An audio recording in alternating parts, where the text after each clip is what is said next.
Good morning, sir. Good morning.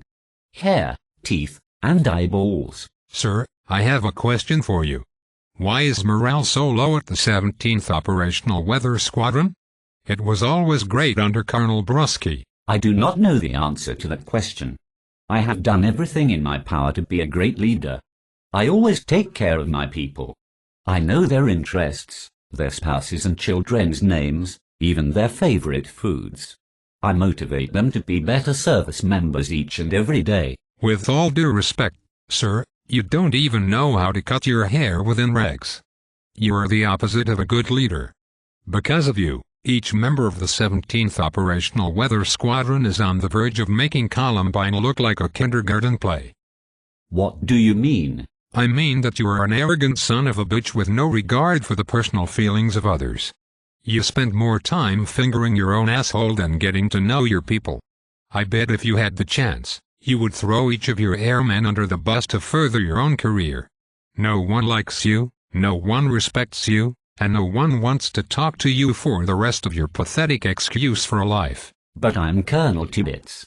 I have a bachelor's degree and master's degree from the greatest school in history, Florida State University. I have another master's degree from Air University and get a perfect score on my Air Force PT test every time. I also measure the worth of an individual by the physical shape they are in. After all, nothing else matters except for PT. Well, maybe pretending to genuinely care for your people, but that would be it. I am without a doubt the best commander and leader in the history of the Air Force. If by best commander you mean most likely to be brutalized by each and every one of your airmen, then you are correct. I wouldn't follow you into battle if my entire family's lives depended on it. If I had it my way, no one would ever salute you or call the room to attention when you walked in, you ungrateful bastard. You are, without a doubt, the biggest cockknocker in the history of mankind. Why don't you do the world a favor and go live in the mountains and stop bothering people? You have the personality of a wet mop. Say what you will, but I am awesome at PT, and that means I am automatically a great leader. I am shit hot and I know it. I have no backbone and am regarded as the worst commander on Joint Base Pearl Harbor Hickam, but I do not care. I am Colonel Tibbets. I am better than you, and I know it. You only come to the ops floor to bash our shift changes. You do not even realize how many lives we save each day or how much we hate our life because of your existence. We work tirelessly to accomplish the mission despite the fact that you make us all want to drink our own piss and slit our throats. Meanwhile, you were too busy writing the same retarded signature on all of our going-away pictures about hair, teeth, and eyeballs to even understand how hard we work. Fuck you. On the plus side, if you do not like me, I will be leaving soon. I will be moving up to be the exec for a 3-star general in Korea. I will kiss his ass more than my wife if it means me getting promoted to full bird. At the end of the day, I know I am leaving the 17th Operational Weather Squadron in better shape than when I took over. Are you fucking serious? Absolutely.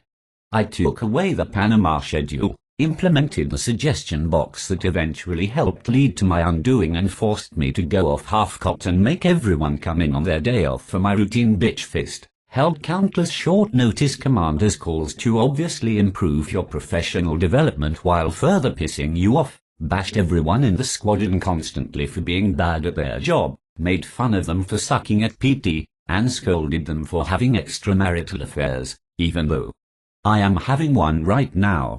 With myself.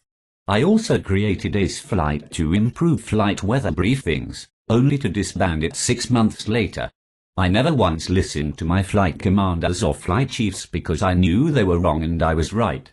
I got rid of the Christmas door decorating contests, hail and farewells, and did it without any genuine caring mentality. I am basically God, and you should bow down to me. Hair, teeth, and eyeballs. I would rather eat a bag of dicks and work at Walmart the rest of my life. The only thing that you did to benefit this squadron was to go on leave from time to time, ridding us of your smell, you BT-eyed piece of shit. I hope you get deployed, get kidnapped, and get your head chopped off. I pray for your wife and children every day for having to put up with such an arrogant and worthless husband and father. I am sorry you feel that way. Just kidding. Ha ha ha. I am not sorry at all because I am never wrong and could even beat God himself in a tennis game. Hair, teeth, and eyeballs. You have got to be fist-fucking me, you slimy goat fucker. You are the perfect example of what not to do in every facet of life. You never take the time to get off of your high horse and get to know your people. You only care about your bullets, and for this reason alone your daddy should have pulled out and blown his load all over the crack of your mama's ass. And another thing, I improved the efficiency of the squadron tenfold by micromanaging it to the point of driving my people insane. This is, of course, a good thing. After all, if I do not groom idiot officers, I will not be fulfilling the military's goal of breeding mediocre leaders like myself. I proudly carried on the tradition of a squadron photo while intentionally making people come in during their sleep cycle or day off to further enrage them, and at the same time giving me a hard-on. Hair, teeth, and eyeballs. But you do not even know the names of the young airmen that graduate from WXT. How is that in any way efficient? Perhaps if you spent less time looking at yourself in the mirror in the gym you would realize this. It is no secret that you suck donkey wang. You are regarded as the worst squadron commander on base. Full birds and generals have talked to several of your people about your ineptitude. You are, in a nutshell, all that is wrong with the Air Force today. You will do whatever you can to make it about you, you pompous fuck. Instead of trying to positively influence and inspire your people, you shat on them constantly and made their lives a living hell.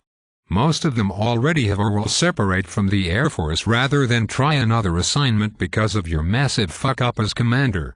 Thanks for teaching us how never to act in this life. By the way, have you been visited by the IG yet? Why, of course I have. However, I do not care because I am God. Better than you and the IG and anyone else that comes my way. Perhaps they should come back to challenge me when they have my awesome haircut and PT scores.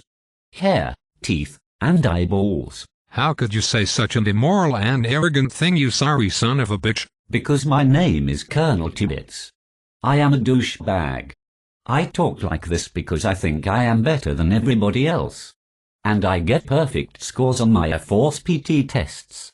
I am God. Without me, you could not turn the enemy into hair, teeth, and eyeballs. You could not succeed. I am the sole reason why good things happened in this squadron over the 2 years of my command. For example, it is because of my leadership that we had the best morale on base. You can say it was low, but I know it was the highest on base simply because I was in charge. I know how to lead. In fact, if you ever want to write a book about how to lead effectively, you'd be best served to write about nothing other than me and my distinguished career. Hair, teeth, and eyeballs. Go to hell. With any luck, the next time you get into a car, it will flip over and trap you inside and slice off your penis. This way, you will be unable to contaminate the world anymore with your offspring. Then, when you are crying out for help, someone will hopefully walk by and light a match, slowly burning you alive. See you in hell, Tom T.